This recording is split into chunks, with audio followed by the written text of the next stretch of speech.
பல்வேறு திறமைகளோடு கவனம் பெற்றுள்ள மணிகண்டன் குட் நைட் லவர் படங்கள் மூலம் வெற்றியை பதிவு செய்தார். அதைத் தொடர்ந்து இன்று அவரின் குடும்பஸ்தன் வெளியாகியுள்ளது.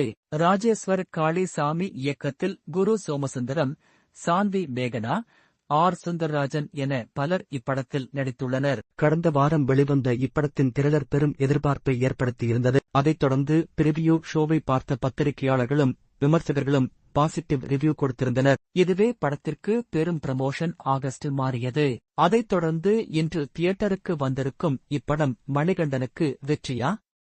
குடும்பத்தோடு படத்தை பார்க்கலாமா என்பதை ஒரு விமர்சனத்தின் மூலம் காண்போம். முழு விமர்சனம். மிடில் கிளாஸ் பையனாக இருக்கும் மணிகண்டன் ஒரு தனியார் நிறுவனத்தில் பணிபுரிகிறார். அப்போது வேறு ஜாதியை சேர்ந்த ஹீரோயினை அவர் திருமணம் செய்து கொள்கிறார். இரு வீட்டிலும் இதற்கு எதிர்ப்பு இருக்கிறது. இருந்தாலும் அவர்களை சேர்த்துக் கொள்கிறார்கள். திருமணத்திற்கு பிறகு அதிகமான குடும்ப பொறுப்பு மணிகண்டன் கைக்கு வருகிறது. அந்த சமயத்தில் வேலை போய்விட வீட்டில் இருப்பவர்களுக்கு தெரியாமல் மறைக்கிறார். அதே நேரத்தில் அக்கா கணவரான குரு சோமசுந்தரம் எப்ப சான்ஸ் கிடைக்கும் மணிகண்டனை மட்டம் தட்டலாம் என காத்திருக்கிறார். இந்த சூழலில் வீட்டு தேவைகளுக்காக கடன் வாங்கும் மணிகண்டன் அதை சமாளிக்க முடியாமல் திணறுகிறார். அதன் பிறகு என்ன நடந்தது?